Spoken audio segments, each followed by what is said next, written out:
I'm doing a project, a PhD project on the systematics and conservation of orchids in South Australia. And my supervisors are Michelle Waycott and Ed Biffin, and they are attached to the herbarium as well. So in my project, I'm studying orchid species complexes, and I really want to know within my complexes how many species are in them, because this has conservation consequences.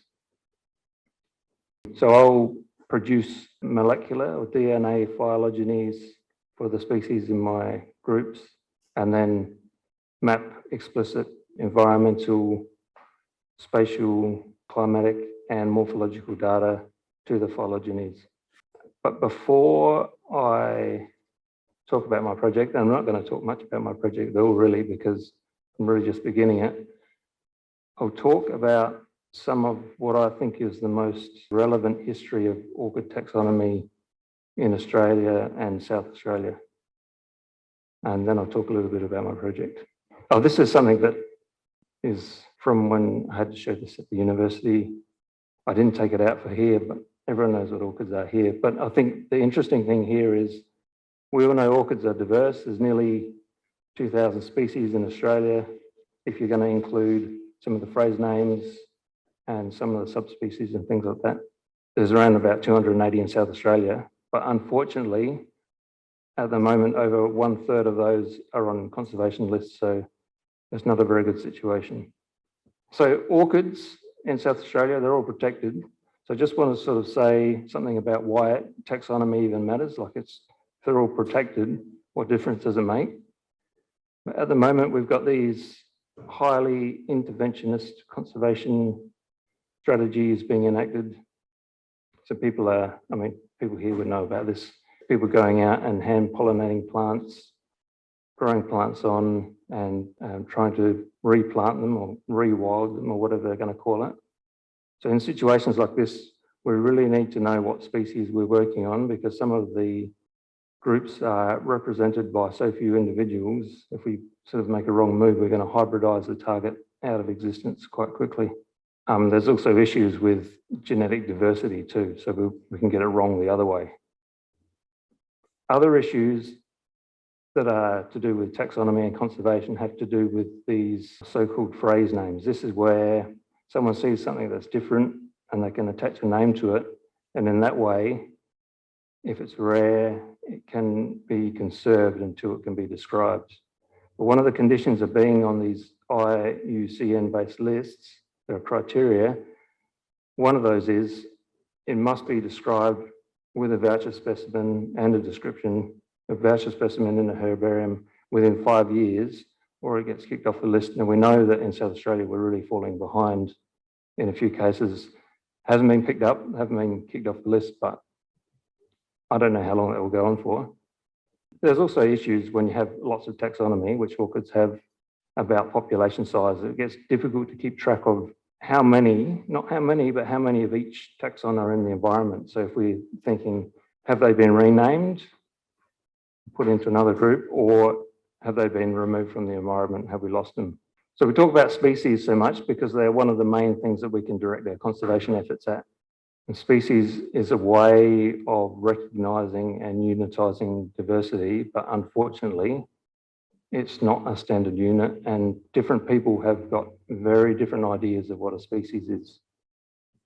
So even at the beginning, when Carl Linnaeus started the binomial system that we're using today, he inadvertently, accidentally created an artificial classification system, because the characters he used to delimit species, some of those characters were due to convergent evolution.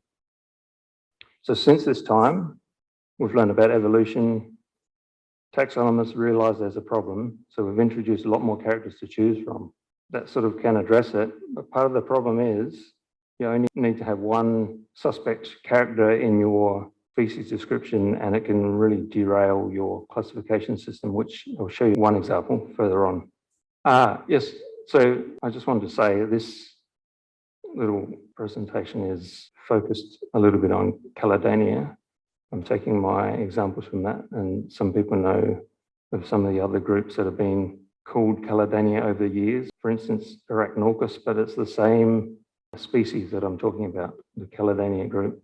I want to talk about the concepts that have been applied to orchids in Australia and how that's changed over the years. And I'm using the example of Caledonia pattersonii, which was named by Robert Brown in 1810. So how was this orchid perceived by others as they saw orchids in the landscape around them, and they tried to work out where they fit into this picture, were they Caledonia pattersonii or were they something else? By about 1880, Bentham, towards the end of his life, he was a botanist at the time, he thought that many of the things that he saw should fit into this species, because what he thought he saw was one form blending into another. But others at that time didn't really agree with Bentham at all. So Fitzgerald, for instance, thought each form should have its own name and be a species in its own right and be recognised.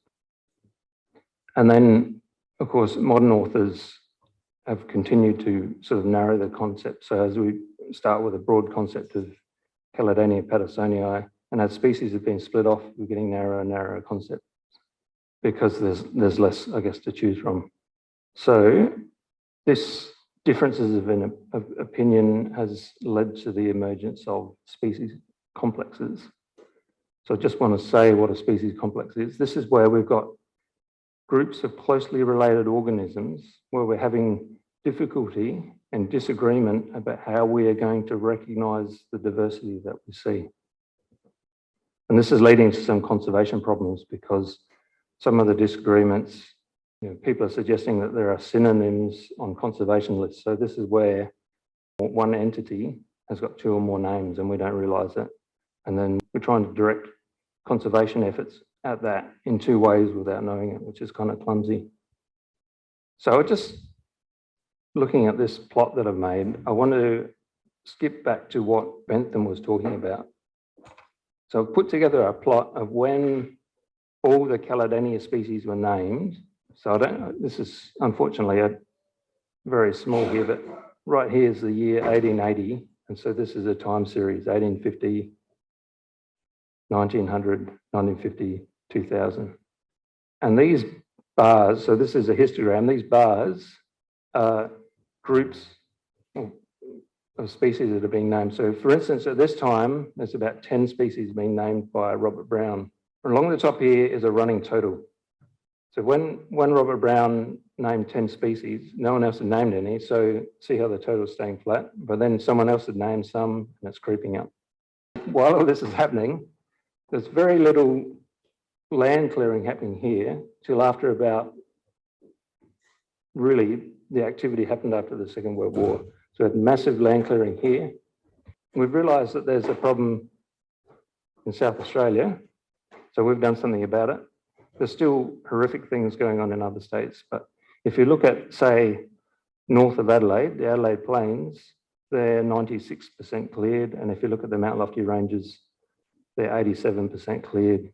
And not all of the stuff that remains is pristine, so we have fragmented vegetation with weeds encroaching at the edges. And yet, if you look at when all the bulk of the species has been named, that's been after the land clearings happened. So the point of this plot is we can now not check directly. We can't understand Bentham's classification directly. So that's because you don't have the information. Yeah, he saw continuous populations and we can't see that anymore because they're not there. On this slide, I want to just emphasise that what happened in the late 1980s is this so-called new era of discovery. But, did it really happen? This is these authors, Hopper and Brown, that's their recollection of it. What we know is that a lot of species have been named. Hopper and Brown were talking about the adoption of a biological species concept. Other authors did this too, but I don't know if there was ever like a big convention where they all got together and said, right, this is what we're going to do. This is somebody's version of the history, and it sort of does seem to check out mostly. So what you did have at this time, so late 1980s, a small group of authors naming a huge number of species. And like I said, they adopted this biological species concept. And to define it, they introduced more characters, loads of characters. So this biological species concept that they're talking about, someone in the 1940s called Ernest Mayr came up with this. And this are groups of interbreeding populations that are reproductively isolated from other such groups. So what these authors are really saying is differences in their characters are equating to that reproductive isolation. But this is a good thing really for conservation, because if you think about this, these interbreeding populations are really lineages, right? This is so where we've got orchids setting seed or having tubers and carrying on to the next generation. So these are things that we can conserve. So this is a really good idea, I guess. And it's interesting that also lineages are what we can detect with phylogenetics. So I didn't know what to do here. I've put something in about phylogenetics. I don't know if it's going to be boring or not, but I just wanted to explain it in case one or two people didn't know about it or everyone didn't know about it. So I've just put this in. Oh yes, so ask a question if you don't understand. But what phylogenetics are is this. They are relationships hypothesized from heritable traits. And those traits might be like sepal length or Kelly number or something like that. But also DNA sequence is a heritable trait. So each of us would have got DNA sequence from our parents, which is very similar to our parents. We represent the phylogeny by trees. The very first one of these that we know of was made by Charles Darwin in his book, Origin of the Species. This is the notes of that. I've looked in my copy. His actual one that made it into the book is a lot neater than that, so I should have got a better photo. The thing about these traits is they have to be stably inherited. They can't be unstably inherited, and I'll explain a bit about what that is after I've explained about phylogenies. So this is a phylogeny. It's really like a family tree, except we're seeing organisms from the environment in it rather than our family members. And what we're looking for in phylogenetics is monophyletic classifications. They're the only thing that we really want. So what a monophyletic classification is, an ancestor and all of its descendants. So that's acceptable. That's a monophyletic group. Next one, that's also a monophyletic group. So you have an ancestor and all your descendants. So if this is a family reunion, you've got mum and dad and a brother and sister there. This is also a monophyletic group. So you've got an ancestor and all of the descendants. So this could be a family reunion. You could have grandparents, mum and dad, family, and their other child. When you look at things that are not allowed, it gets a little bit more complicated. So you get these things this is not a group that we accept because this is missing. So if they said this is our family reunion, the parents are missing, one of the descendants is there and two of these other descendants are there. That's the way I think about it. This is also not allowed. In the past, people thought these were a natural group, but they're not. These are just descendants, but it's missing these parental lineages.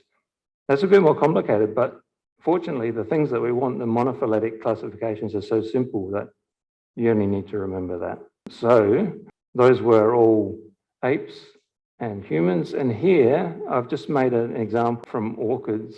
I believe it's something like this because we've got Calocylus. Salamitra is closely allied with Calocylus. And then you've got this thing called Epiplema, which is similar to the Thalamitra. So here, we've got a monophyletic group. But if you look in there, there's a problem with one species. So we've got all of these species there, Calocylus campestris, all across the top, apart from one species. So there's a bit of a problem there. And that might be some strong evidence that probably a wrong name. It might be something like that. I'm not sure if it's the reality, but it's just an example. And that's sort of how we'd use it. We don't want to see odd things nested in other things. You'd think if you see a classification like that, all of these things are going to be the same. It's okay to call these two things different from those, but it's not okay to have that group with this one called Calocylus campestris, but that one not. So that's a problem. And that would be among the multiple lines of evidence that we look at to sort of maybe change a name. It's a hypothetical situation. So back to the taxonomy, this is what's happening now. Most authors, this is by volume of publication, so still a small group of authors, continue to split into the smallest recognizable monophyletic groups, right? The smallest recognizable groups by morphology, but they do allow that there must be these monophyletic molecular groupings that agree with their classifications. And on the other hand, now we've got a little bit of resistance to these ideas. This is a group of authors that think that for the first time, they think maybe that there's been a little bit of overclassification. So these people think that, yes, you still want these monophyletic molecular groupings, but that's got to be coupled by what they are calling unifying inherited characters. So these unifying inherited characters, even that's questionable. And this comes back to that, how stably inherited are characters? And it's really difficult to tell.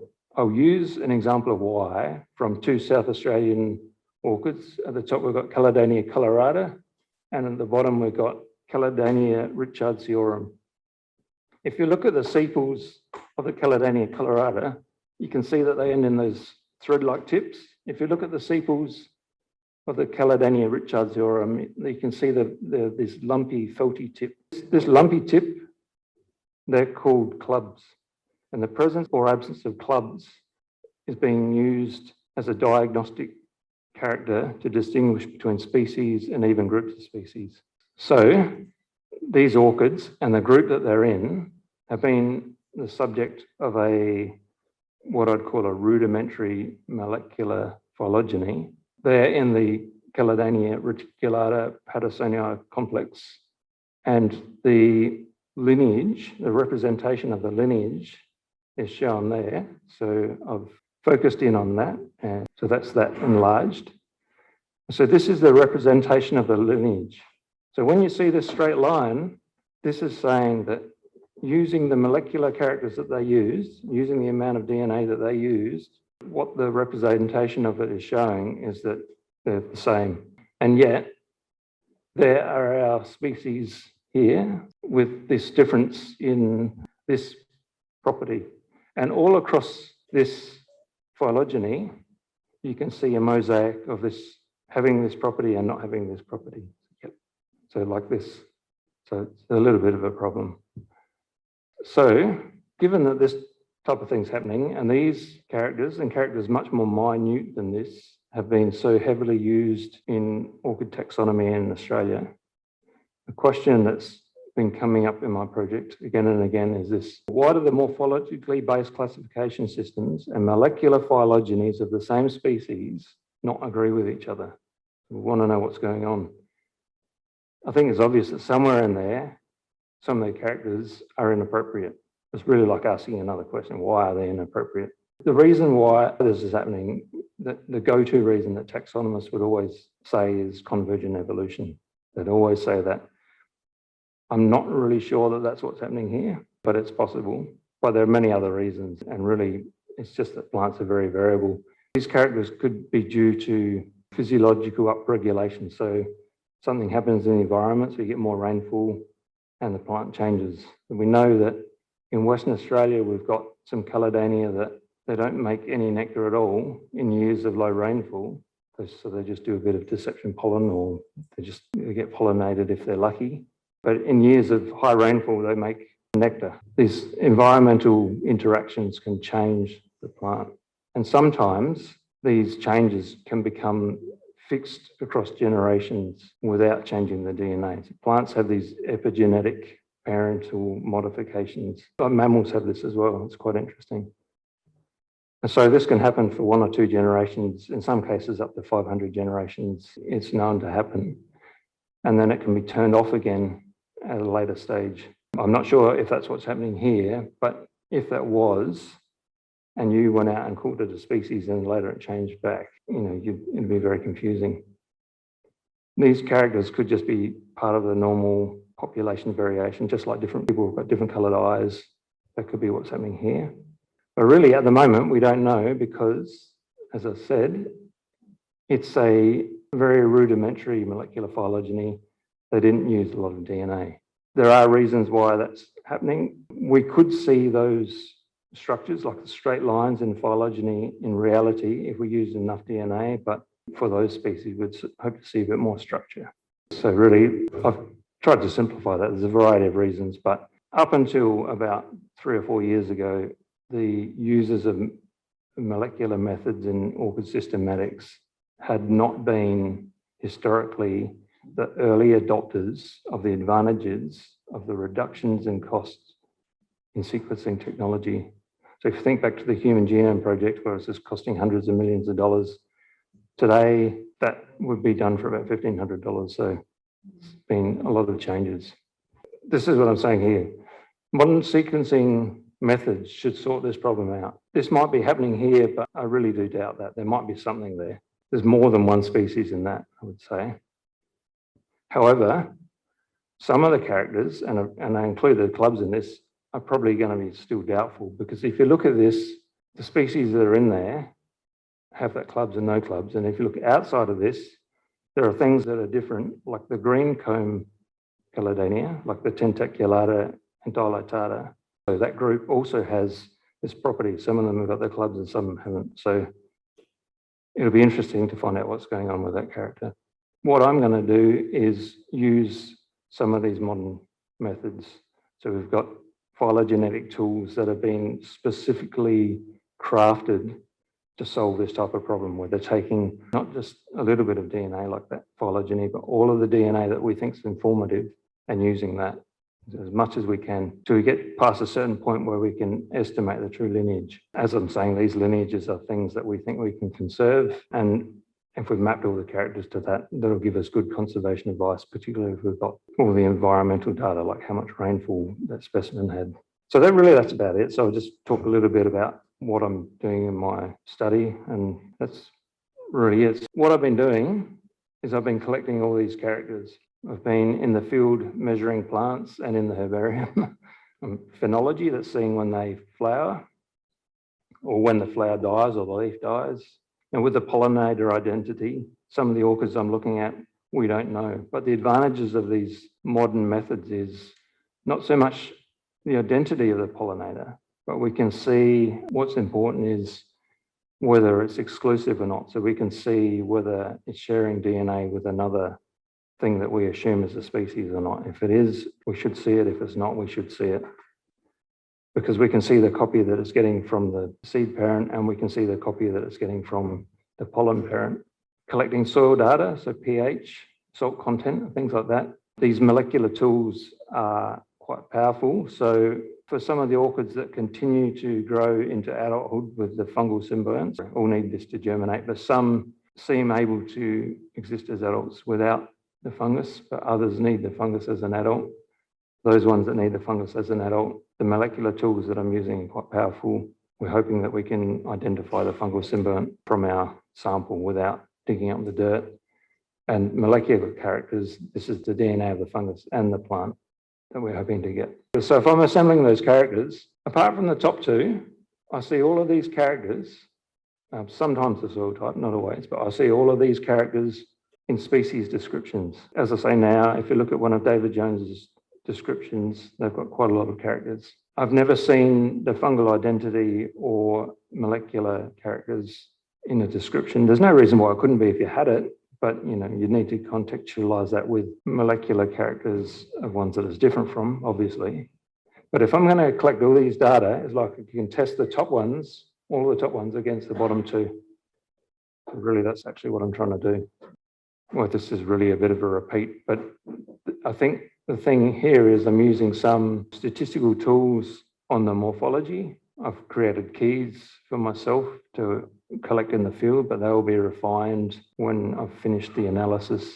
I'm collecting leaf tissue and not voucher specimens. I occasionally collect voucher specimens where there's a need, and I think the population will at the sites will sustain it, but really I'm trying to focus on the leaves, and I'm collecting my morphological data at the site, and then I'm refining it later from my scale digital photographs, and I'm extracting all the information on morphometric software. And I think the point at the bottom is all of these data are going to be mapped to the phylogenies that I generate. So this part I don't really like. This is research. We don't know what it's going to look like. No one knows. That's why I'm doing it.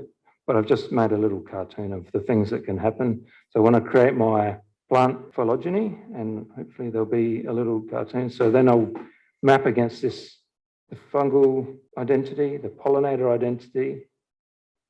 We've got good climate data, gridded climate data for all of Australia. The soil chemistry at the site, and I've just put one thing there, like the labellum width, that'll be explicit. So whatever is on the sample is what goes in, not on the species description, but what's on the sample. And there's just one there, but of course, with Caledonia, which is one of my groups, there's already about 50 or so data entries for that. So there's 50 levels. And the flowering time, if we can get accurate, phenology is very difficult to get accurate understanding of when you have often single flowered plants that often they are closing as soon as they're pollinated. You're measuring two things, not one thing. That's something to be cautious of. And then, of course, explicit spatial data, not just Kangaroo Island, but, you know, latitude and longitude of where the sample was taken from. And in these analysis, the topology, which is the shape of this tree, is very deterministic, as I've been saying before in those examples. So changes in the topology will change the inference that we're getting from this. We hope we're going to get past this. That may be part of this. And even if it looks like this, it's a possibility. As I say, these tools are made to get around this problem. So one of the things that might come out of this is people say, well, some of these might not stand up to scrutiny, and that's true. So some of them might be synonyms. But if you're going to do something like this, there may be cryptic lineages that we can't recognize from sight, which that could also come out of this. And so what I hope will also come out of this is it will show, if you want to conserve a species and you're having to hand pollinate because of land clearing, it will show whether it's appropriate to just sample from one site or whether you should be taking pollen from site to site.